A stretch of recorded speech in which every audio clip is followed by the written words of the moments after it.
तकी साहब, एक मेरे दिमाग में बात आई। 29 तारीख को, संभवतः 29 जनवरी को मौनी अमावस्या है, बहुत विशिष्ट मुहूर्त है, अद्भुत तिथि है।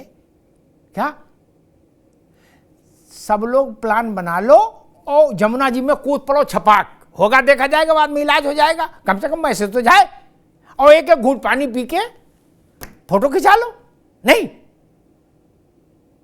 यमुना जी में तो स्नान करने के लिए तैयार है। हमारे साथ अमित शाह भी चले, गृह मंत्री भी चले, हमारे साथ नरेंद्र मोदी जी भी चले, सब साथ में चले ना। आधी दिल्ली में साथ एमपी उनके भी है भाई, तो उनको भी साथ में रहना चाहिए ना। हम सब साथ में स्नान करेंगे यमुना के अंदर। अमित शाह जी को बुलाइए, नरेंद्र मोदी जी को बुलाइए, वादा किसने किया था यमुना साफ करने के लिए? 2015 में कहा था कि जब तक यमुना साफ नहीं करूंगा तब तक आप मुझे वोट नहीं देना, किसने कहा था? आपने किया क्या? अमित शाह और मोदी जी से पूछने से पहले जरा अपने गिरेबान में झांकिए। केंद्र की सरकार ने 8,500 करोड़ रुपया दिया यमुना को साफ करने के लिए। आपने किया क्या? आज आप कह रहे हैं कि योगी जी जाके नहाए। अरे खुद कहा था अरविंद केजरीवाल जी ने कि मैं जब तक यमुना साफ नहीं करूंगा मुझे वोट नहीं देना। आज यमुना की स्थिति ऐसी है कि वहां पे पूर्वांचली जाकर के छठ नहीं कर सकते हैं। ये तो सच्चाई है आप लोगों की। आप लोगों जैसी झूठी पार्टी पूरे विश्व में नहीं है, पूरे विश्व में नहीं है। यही अरविंद केजरीवाल जी अगर आज अपने बच्चे के सर के ऊपर अपना हाथ रखने की कसम खा ले तो कोई भी दिल्ली वासी ठीक, दोनों लोग रुकिए। तकी साहब इस तरह का कसम खा करके पहले भी खा चुके हैं और उन्होंने पूरा नहीं किया अपने वादे। ठीक, तकी साहब रुकिए। मुन्ना खान साहब, क्या केजरीवाल को अपनी सरकार के साथ यमुना में स्नान करके दिखाना चाहिए? चूंकि केजरीवाल ने पहले चुनाव में जब वो आए थे तभी उन्होंने कहा था कि यमुना मेरे लिए माँ है और मैं हरियाणा से भी आता हूँ, तो मैं इसको ऐसा कर दूंगा कि इसका पानी पिया जा सके। 10-11 साल तो बिल्कुल हुआ जाए तो कुछ नहीं। यमुना में जो कोई पाँव डाल ले तो पता लगे बीमारी हो जाए पाँव में। हमने छठ पे दृश्य देखा था, फेना ही फेना, इतना केमिकल। बिल्कुल अमिताभ जी, मैं आपके बातों से सहमत हूं। ये बिल्कुल केजरीवाल जी को करना चाहिए, क्योंकि केजरीवाल जी ने कहा था कि यमुना मैं साफ कर दूंगा और यमुना में डुबकी लगाऊंगा और यमुना साफ नहीं हुई तो मैं सुन तो ले। अरे मित्र हमारे सुन ले। अरे भाई आप लोग तो गठबंधन में अभी हो, अभी इतना न लड़ो, अभी तो गठबंधन केंद्र में चल रहा है। अभी रुक जाओ, 10 साल केंद्र में कांग्रेस, अभी मुन्ना खान साहब की बात आएगी। तकी भाई अभी मुन्ना खान साहब की बात जी। मुन्ना खान साहब, 15 साल शीला जीती, कितना यमुना साफ हो गई? मुन्ना खान साहब, अभी आप शीला दीक्षित के ही किए हुए कांच के धागे नहीं काट पा रहे, रिबन नहीं काट पा रहे।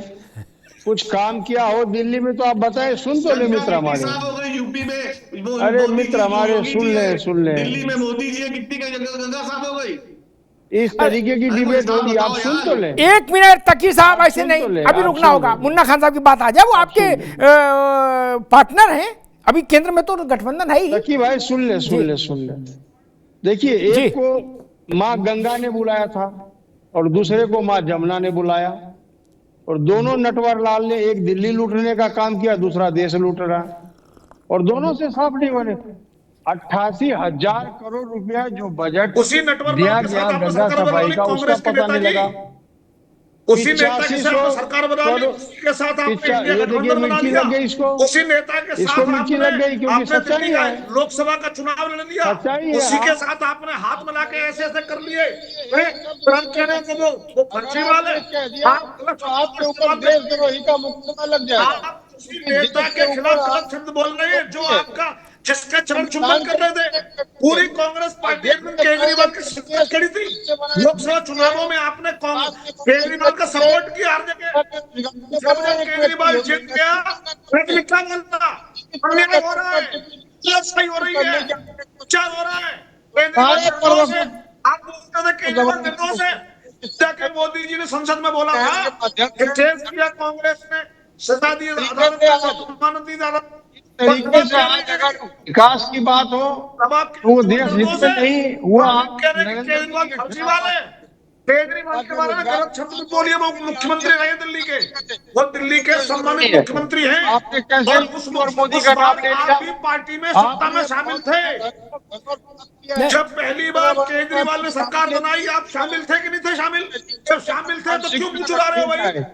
आप बोलो, तरीके की मानसिकता है। पहचान नहीं पाए अमरा भाई। नहीं, मनीष बाबू रुकिए, मुन्ना खान साहब अभी रुकिए, अभी दोनों लोग रुकिए। मुन्ना खान साहब, अच्छा बताइए, आपको यानी कांग्रेस को ये इल्म, जैसे अभी कांग्रेस कह रही है कि नटवर लाल है केजरीवाल, तो आप कांग्रेस को ये इल्म कब हुआ कि केजरीवाल नटवर लाल हैं?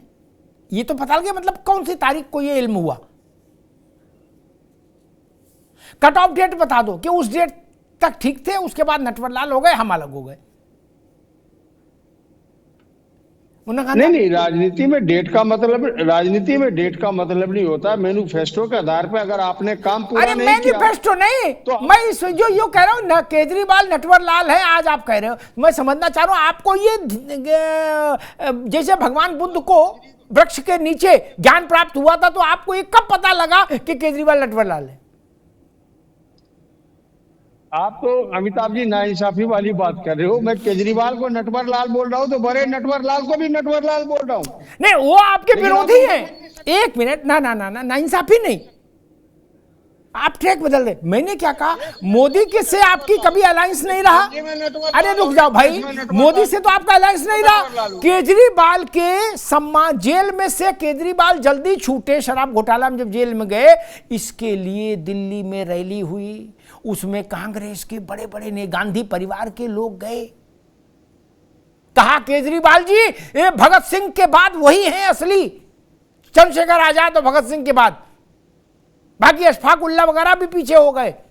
क्या मंच पे ऐसा भाषण नहीं दिया गया? दिया गया ना, बहुत पुरानी बात नहीं, अभी की बात है।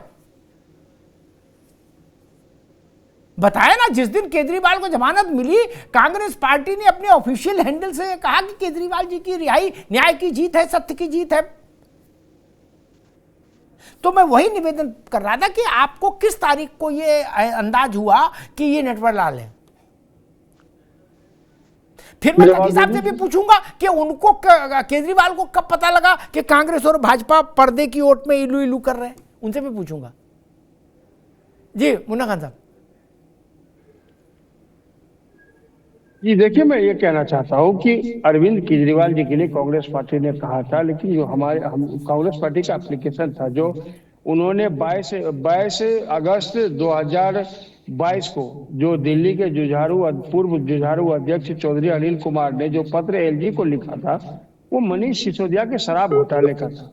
एक बात। दूसरी बात, आपने केजरीवाल को अरेस्ट किया तो सही है, और केजरीवाल के रिहाई पे कभी भी कांग्रेस पार्टी के हैंडल से ये नहीं लिखा गया कि भगत सिंह से ऊपर है, अशफाकुल्ला खान से ऊपर है, क्योंकि वो उन शहीदों का अपमान सिर्फ भारतीय जनता पार्टी खान साहब, मैं क्या कह रहा हूं, अरे भाई आप तो नासमझी कर रहे हो, आप नासमझी कर रहे हो। कांग्रेस पार्टी के विचारधारा में जो देशभक्त थे, जो शहीद हुए। अरे रुक जाओ भैया, रुक जाओ, मैं फिर दोहरा दूं ताकि तथ्य स्पष्ट है। ठीक है मुन्ना भाई, आगे बात। ठीक, अब रुकना होगा, मैं आ रहा हूं आपके पास रत्नाकर, अभी रुकना होगा, मुन्ना खान साहब रुकना होगा। मैंने कहा उसको दोबारा सुन लीजिए ताकि तथ्य स्पष्ट रहे, दाएं बाएं मत करिए। मोटरसाइकिल का पहिया कार मत लगाइए और कार का पहिया मोटरसाइकिल मत लगाइए। मैंने कहा केजरीवाल की जब जमानत हुई तो कांग्रेस ने अपने ऑफिशियल हैंडल से कहा केजरीवाल जी की रिहाई न्याय की जीत है, सत्य की जीत है, सत्यमेव जयते।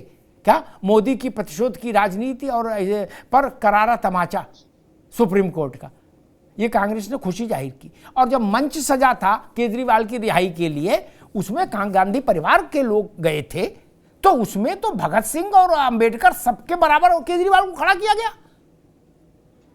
बोले ये तो आजादी की लड़ाई लड़ रहे मानो, ऐसा बताया गया। मैं अपनी दृष्टि, मेरी दृष्टि बिल्कुल साफ रहती मित्र, उसमें कोई व्यवधान नहीं है सिग्नल आने में। केजरीवाल जी की पत्नी थी उस मंच पर,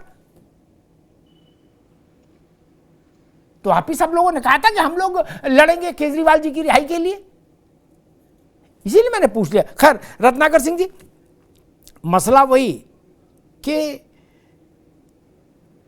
जो बात योगी आदित्यनाथ ने कही कि यमुना में कि जैसे त्रिवेणी में उत्तर प्रदेश के मुख्यमंत्री और पूरे मंत्रिमंडल ने अवगाहन किया, स्नान किया, वैसे ही केजरीवाल जी को करना चाहिए यमुना में।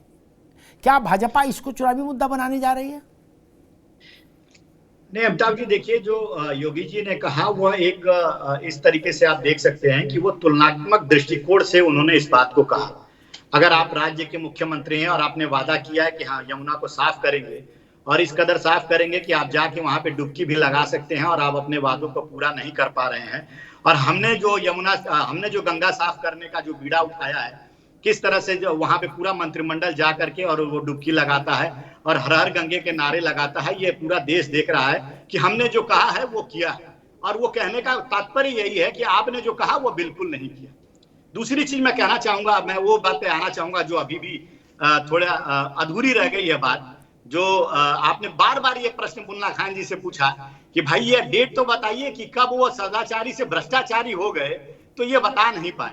ये केंद्र के लिए तो अरविंद केजरीवाल जी इनके लिए सदाचारी है, लेकिन राज्य का जब चुनाव आता है तभी भ्रष्टाचारी होते हैं। और ये मॉडल की बात करते हैं, शीला दीक्षित मॉडल की।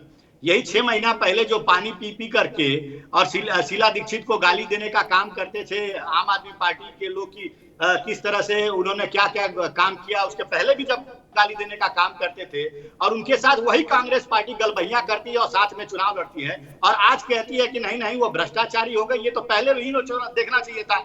ये पार्टियां जो है मौका परस्त है और ये फायदा उठाती हैं, मतलब समय का फायदा उठाती है, समय पे सदाचारी हो जाते हैं, समय पे भ्रष्टाचारी हो जाते हैं। ये देख लीजिए, अभी इनके ही नेता ने अजय माकन ने राष्ट्रद्रोही तक कह डाला ना, राष्ट्रद्रोही कहा कि नहीं कहा है ना राष्ट्रद्रोही।